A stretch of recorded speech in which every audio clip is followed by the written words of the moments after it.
Welcome to Big Blue Breakdown. Your host, as always, Matthew Lyle, joined today by nobody. Buck Nasty's out, solo dolo, one-man train, riding it by myself, me, myself, and I, carrying on great Kentucky conversation. Thanks for joining us on this Thursday show, February 28th.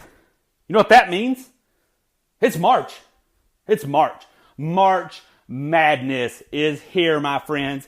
T-minus 12 hours. March Madness is here, living and breathing. But you're saying, Matt, the tournament's still a couple weeks away. But if you're a Kentucky fan, the madness is now. Tennessee at Knoxville. They're going to want revenge Saturday. Next Tuesday, at Ole Miss. Team that gave Tennessee all that work. Barely lost. Tennessee pulled it out. Saturday, senior night, Florida, Reed Travis back, who knows? Senior day probably, depending on what time the game is. SEC tournament, NCAA tournament. March Madness is here, my friends. But let's backtrack. Let's go back. Let's not look towards March. Let's take the last game that happened in February. Arkansas, Tuesday night, close one. 4-point win. What was it, 70-66?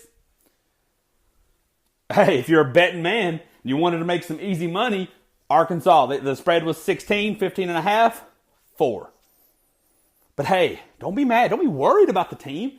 It was expected. Me and Mike talked about this on the last show. We thought it was going to be a close game. I mean, I could have easily seen it be a blowout. I could have easily seen Kentucky just run away with it. But I don't think that's for the best. Because you look what this game sandwiched. Between a 30-point beatdown of a pesky Auburn team, and right before going to old Knox Vegas for the revenge game, potentially without Reed Travis once again. So, it's to be expected that you get caught looking ahead, you trip, you took them too far down the road, you trip over a stick.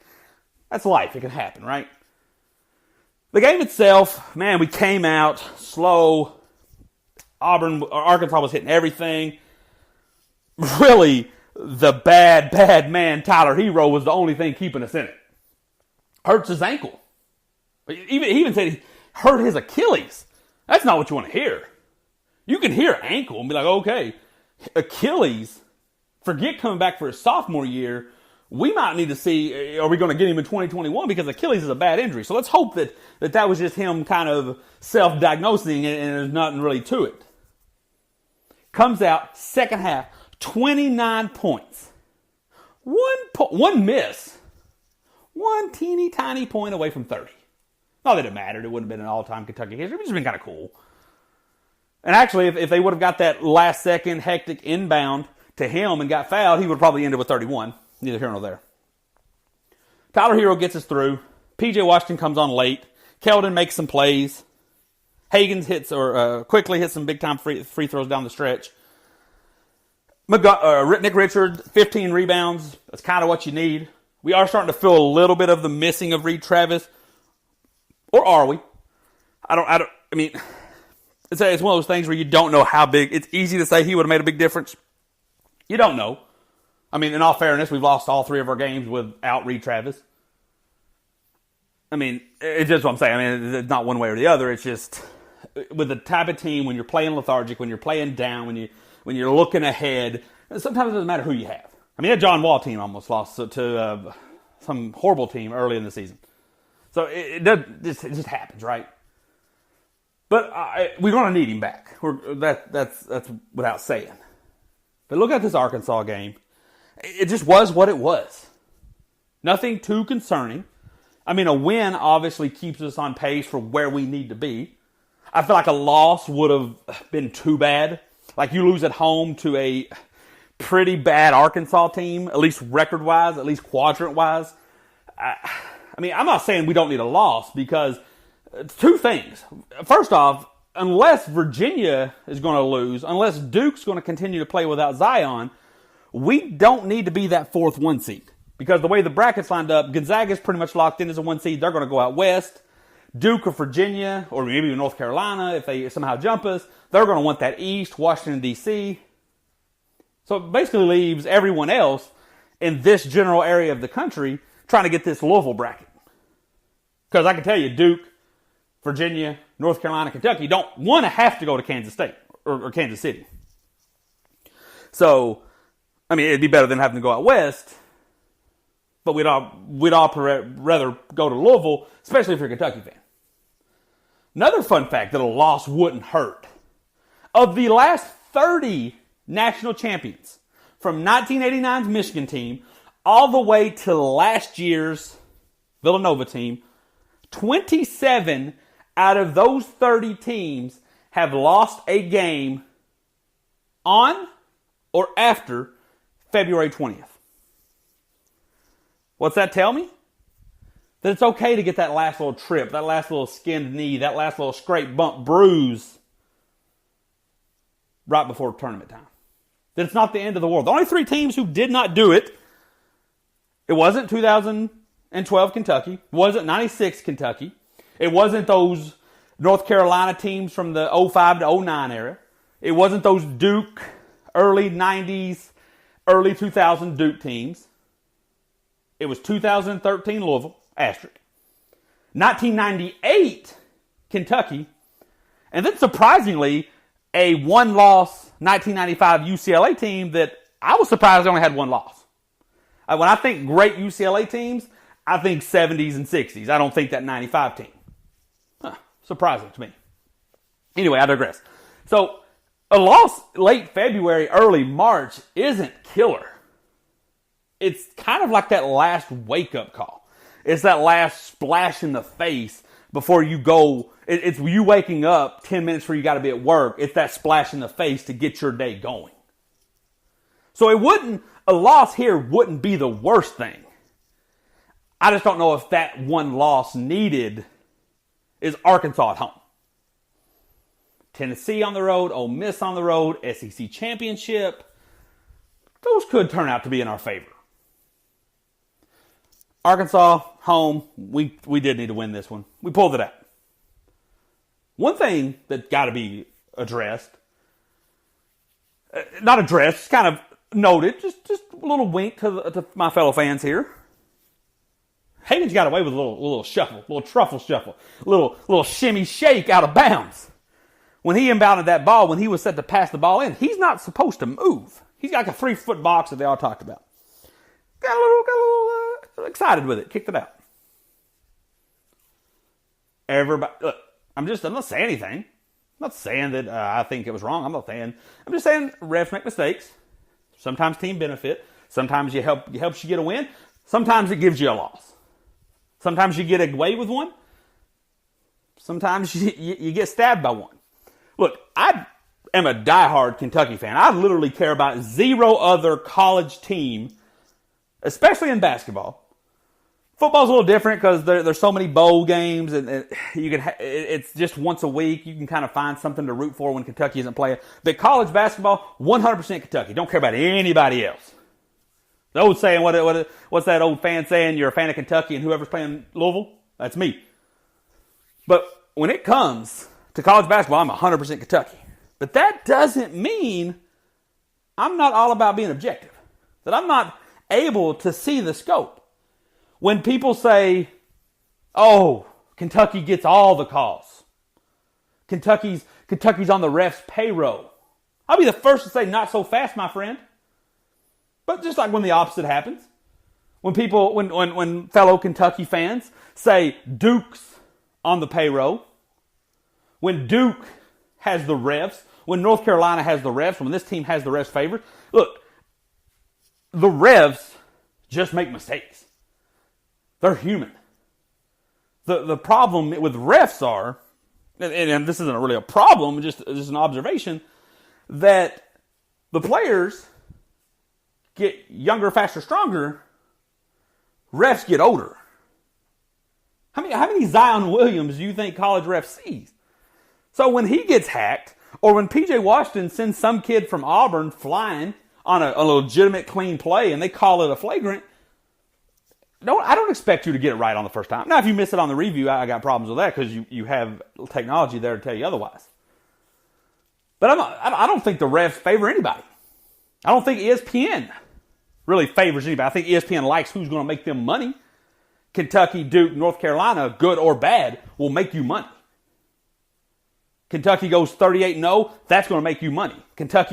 Duke's got three of the four best players in the league, in the country, that's going to make you money. Kentucky struggling, going to the NIT, losing to Robert Morris, they're not throwing shade, they're just making money. So I don't buy into the fact that ESPN or the refs are out to get us or they're in anyone's favor, because that's the case. I mean, I imagine if the refs were in Duke's corner, not only would they have more than 2 titles, they sure wouldn't have 2 losses to a 15 seed.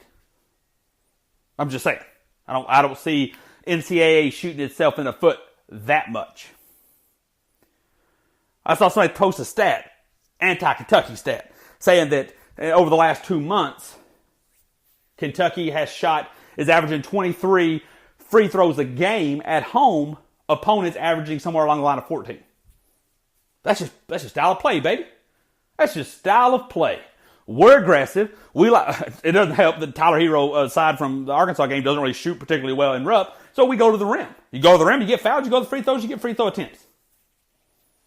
That's just basketball, baby.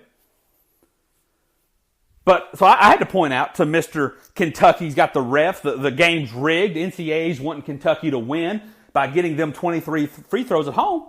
I said, well, if that's the case, then I'm a little confused. Because that's telling me the NCAA wants Kentucky to face University of Southern Florida. Because USF is averaging 28.5 free throws per game this season. Nearly 31 of them at home. Look, man, I can guarantee you CBS, TBS, ESPN, NCAA, if you tell me that they really want to see Calipari versus K, Duke versus Kentucky, PJ Washington versus Zion, Tyler Hero versus Cam Reddish, Keldon Johnson versus RG Barrett, if you tell me that that's what they want to see, I will give you that. You will never convince me the NCAA, CBS, TBS, anybody outside of South Florida has any desire to see Kentucky, South Florida in the championship game. And I would even argue that South Florida, even USF, particularly doesn't want to see Kentucky in the championship game. If they find their way to the championship game, which I don't even know the record. Are they even eligible? Are they even in a running? I'd have to do some research. I didn't do all that homework. I can tell you, though, if they ever make it, they want to play Buffalo. They don't want to play Kentucky. They don't want to play Duke. So, I get it. It's easy. When things happen in life, when things that we don't agree with, it's particularly easy to want to assign a purpose to it. If player gets in trouble, or if you think there's fire, but you think there's smoke, but the NCAA says there's no fire, typically I'm going to go that there's no fire. Now, I could get on a whole another discussion with what the NCAA deems as its best interest. I won't bog down today's show with that. But, come on, guys. So, it happens. We got away with one. Helped us beat Arkansas. We got shafted by one. Lost to LSU. Hey, the good thing is, LSU's keeping their end of the bargain. If a team's going to upset you at home, at least keep up your end of the bargain. At least continue to be good. Because nothing infuriates me more than losing to a team that doesn't do any other big win after that. When you lose to LSU and everybody laughs at you for that one split second, like I said, it doesn't hurt that LSU won by a bad call. But then LSU continues to beat the likes of Tennessee. LSU continues to get national hype. People compare LSU's athleticism to Duke's athleticism, and would this be a great Sweet 16 matchup? That's good for Kentucky's business. Because if you're going to take a loss to a very hyped team. That's good for business. Because that way, and plus if we beat them in the SEC tournament, doubles up on our business. What you don't want is that team to become irrelevant after taking down the Giant. It really makes me mad in the tournament, because you always see it in the tournament, when a player goes hot and beats your team, and then the player continues to be irrelevant. You know, you face Team A in the Sweet 16, number 4 shoots 12 of 15 from three-point line, puts up 40 points, or from the three-point line, and puts up 40 points, and then the man puts up 0 points in the next round and they get obliterated. That's what annoys me. 2004 UAB had no business beating Kentucky. They did. They go to the Sweet 16, get obliterated. You could almost say the same thing to West Virginia. I don't remember how lopsided that score was. They gave us a little whooping, then they go lose to Duke. Like, if you're going to beat us, at least go be something. You know, as much as I hate that we got so close and lost to those UConn teams, I at least find solace and comfort that they won the title, that they got the job done, that they was able to ride Kemba Walker and Shabazz Napier to a national title. Like, that at least helps me sleep a little better. Sometimes. So we got the win. Calls happen. And this game really, man, it's easy to be, even though it didn't bite us, even though it didn't backfire in our face, it's so easy to be a second guesser, isn't it? Because how many times does analysts, does people kind of throw little shots at Cal for being up 3 in 2008 national championship game while at Memphis versus Kansas and not foul? Allowing the 3-point shot to send them to overtime, allowing the 3-point shot that got them to overtime that basically where they lost. Kansas beat them in overtime. We hear it all the time when teams lose, should you have fouled? Now, this is not a championship game. This is not a playoff game. This is not a tournament game. This isn't even a game against a ranked team. Cal makes the decision, as long as they're not attempting the shot, if we can get a clean foul, we're going to take it. Because if you hit both free throws, you're still down 1, and you got to foul us again. If you miss both free throws, you're done, pretty much. And if you hit one of the 2 free throws, you're going to have to try to miss the other. And then it's still convoluted. This could have backfired on us, and he fouled. Because if they would have called Hagen's shuffle, or if Keldon Johnson would have elbowed the ball out, they get the ball there down 2 with any shot at their disposal. It's kind of that's how you get in that's how a young team gets in a spot to lose. I'm not questioning Cal. I like the decision because the rarity of that, the rarity of them hitting the first one, missing the second one, procuring the rebound, and then putting up another shot to either tie the game or win the game. I like those odds.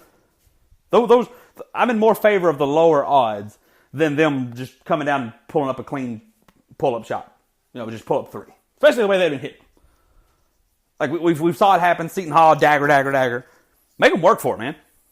And if Arkansas would have beat us I'm sure there would have been people that would have been like, well, why is Cal fouling? Cal's the one stopping the clock. Cal's playing the odds, man. Cal's playing the numbers. The odds of that, the odds of those things happening are much, much lower than a pull-up 3 for a win or for a tie. Going to overtime, they got momentum. I mean, shoot, who would have thought Keldon Johnson would have hit the half-court shot to send Seton Hall into overtime? I'm sure when Powell, number 13, hit that shot, I'm pretty sure they thought it was over. Dagger. Half-court shot. So, like I said, all this is a mute conversation. None of it matters. We won the game. Moving on. Tennessee. Saturday. Big one. At Tennessee. 2 o'clock tip-off. I hate that. Why are we tipping off so early? Big game. I am nervous. I have my concerns. I am uneasy with that. We are riding high. They are not. The only thing that kind of salvaged my concerns, kind of tampered that flame of worry, was that we struggled against a team we shouldn't have struggled, and they were able to pull it out. Had we dominated Arkansas and had they lost to Ole Miss, which would have gave them back-to-back losses, 3 out of, 4? I would have been very concerned. Because hungry team often wins. I think we win. I think we're the better team. I think we know we're the better team now. And more importantly, they know we're the better team now. So, I think we win. But that number, and look, I'm just a fan of history. I'm just a fan. I think history repeats itself at times. It doesn't always, but I think there is. Sometimes you got to call a spade a spade. I think where there is smoke, there is fire at times. 27 out of the last 30 have lost after February 20th. When did we lose? That was early February. So, one more in us. Like, look, I'm not hoping for a loss, and I'm going to be upset when we lose.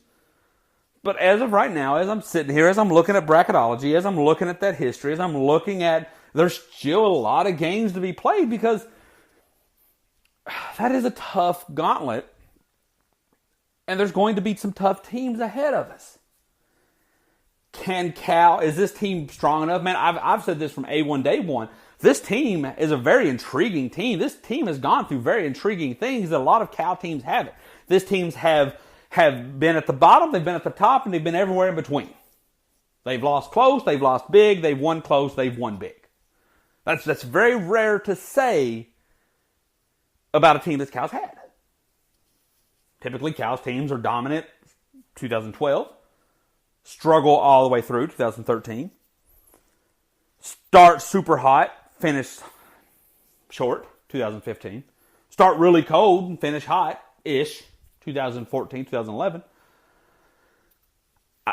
I'm interested to see what this is. With that being said, is Arkansas struggle enough of a wake-up call? Is going down and winning and getting slung around in Tennessee going to be the sufficient wake-up call? Is our eyes going to continue to be on the prize? Is our eyes going to continue to, especially, and actually, this is one thing that really concerns me. Let's just say for a second, Kentucky doesn't win, doesn't lose through the remainder of the season. Let's say Virginia drops a couple. Kentucky gets a favorable 1 seed. Louisville, boom. Duke gets upset. Maybe Zion isn't 100%. Maybe Zion doesn't play. Or maybe they just get outplayed one game. Gonzaga, Virginia, we don't trust them as 1 seeds. They lose. We've all joked. I've been on record and I've joked that if Kentucky ever plays Wisconsin, Tyler Hero will go for 50. But you got to worry, what if he doesn't? What if we get to a Final Four where there is no Duke? Where there is no North Carolina? Where there is no Kansas, Virginia, Gonzaga? Where there's the likes of us, K-State, Wisconsin, and Buffalo? Where every pundit, every person that has a voice, every person that has a brain that knows sports is conceding that Kentucky's going to win this title because look how easy this Final Four is. That's what concerns me. Once we get back to November 6th, once we go back to that mindset where we take the court as automatic champions, where we carry ourselves like we are the greatest, I do think this is one of the best teams in college basketball. But as long as they're not buying into that, as long as they understand it, but they also understand and respect the opponent, we'll be fine. We get to a point where there's no respect, there's no mutual understanding, gratification to the opponent, we are in trouble. My opinion. I do think we go down and get a legitimate win versus Tennessee. I do think it's going to be tough. I do think it's going to be without Reed Travis. I do think PJ, EJ, or Nick Young will have an absurd stat, much like 15 rebounds. I mean, yes, the dude's 7 foot tall, but 15 rebounds is 15 rebounds. I do think we will be the hype of the town when this happens, because by this point, Zion's not back. Duke's still struggling. Maybe they even lose another game. Who knows? Gonzaga is still running the table out west, but nobody's really buying what they're selling. Virginia, they're trying to sell us a good product, but we are too close to what you gave us last year, losing to the only team ever to lose to a 16 seed. We still remember that. You got to give us something to take that taste out of our mouth. Beating up on Louisville and Georgia Tech and losing to Duke and scraping away versus North Carolina isn't going to get us to buy what you're selling yet. Make it to the Final Four, win a national championship, I'll be all on the Virginia bandwagon next year. Not going to this year. So if Kentucky goes out there without Reed Travis and beats Tennessee at Knoxville, even though they're kind of struggling, they've dropped to 7, we'll be the talk of college basketball for the foreseeable future. More so than we already are. Like for this season, for the short side of this season, we will be what it does. That makes me nervous. But I think we win. I think we come away with it. We're at the point, and I've said this, with barring major injury, or actually at this point, it doesn't have to be a major injury, barring a significant injury, because if you get a 3-week injury, you're done to the Final Four. Barring significant injury, nothing that's going to happen prior to Selection Sunday is going to make me buy or sell on something I'm not buying or selling on with this Kentucky team. If we go out here and get blasted by 30 to Knoxville, and everybody starts saying, "Oh, we're not going to be able to win the big one," I will not buy that, because we've won way too many big games up to this point. We just had an off night. If you want to sell me, if we win by 20, and if you want to sell me that we don't need Reed Travis to win the title, I will not buy that either. Because the depth, although it's important for EJ and Nick's growth, Reed Travis still brings something on that court we're going to need to get this done. Yes, we are second all time in national titles, but look, it's been from 1949 till 2012 to compile those 7. But nothing that happens is going to change my mind that we are a title contender, that we are a championship game contender, that there are 3 teams that can win in my opinion, there are 3 teams that are going to win the national title. They can win the national title, and one of them will do it. Duke, when healthy, Kentucky, North Carolina. If you told me you can bet a significant amount of money that Duke, Kentucky, or North Carolina would win the national title, or I could bet the same equally significant amount of money on everyone else in Division I basketball, give me Duke, North Carolina, or Kentucky. Because it just seems that type of year. Yes, it is a very interesting year where Duke blasted Kentucky, Gonzaga beat Duke, North Carolina blasted Gonzaga, Kentucky blasted North Carolina and Louisville, Louisville blasted North Carolina returned the favor versus Louisville. Louisville was abusing Duke only to choke a 23-point lead, and then North Carolina beat Duke. That's a very... Then Kentucky beat a Tennessee team that then beat that same Gonzaga team. Like this is a very interesting season, but to me, that tells me it's top-heavy. That I think the difference between the top 10 teams in the country and then everyone else is significantly large, in my opinion. That we might see, that I don't think the 1, 2, or 3 seed will be upset until the Sweet 16. I just don't see that one of those 2 things are going to happen. I think when you get to the Sweet 16, when you get to the Elite 8, the disparity, I'm sorry, I can't even pronounce that word right now, between Duke, North Carolina, Kentucky, and everyone else is just dropping off huge. So that no matter what happens Saturday, it's not going to change my mind. I got Kentucky winning a close one. I think it'll be close. I think it'll be close in the sense that even if we are abusing them, even if we are doing whatever we want at their home, they're pesky enough, they're talented enough, they'll keep it respectable. They'll make a run at the end. So I think it'll be a close game. Close-ish. Couple closing thoughts here. One thing I was thinking, I was looking, teams I do not want to play on each round of the national champion, to the national championship. First round, as long as we're a 1 and 2 seed, not too many teams scare me. Like I said, I still think there's that rather large gap in college basketball. I still think that gap remains, but there's some teams that scare me. A team that scares me in the Sweet 16 or in the second round is the likes of Memphis. If we're a 1 seed, Memphis is an 8 seed.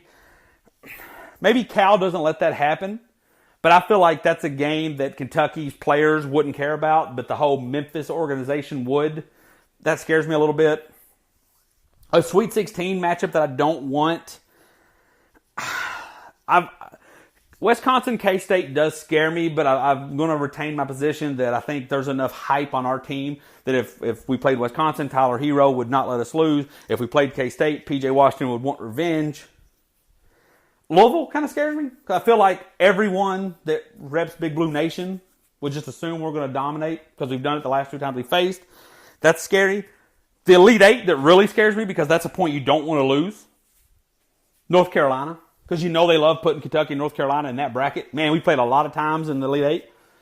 That scares me.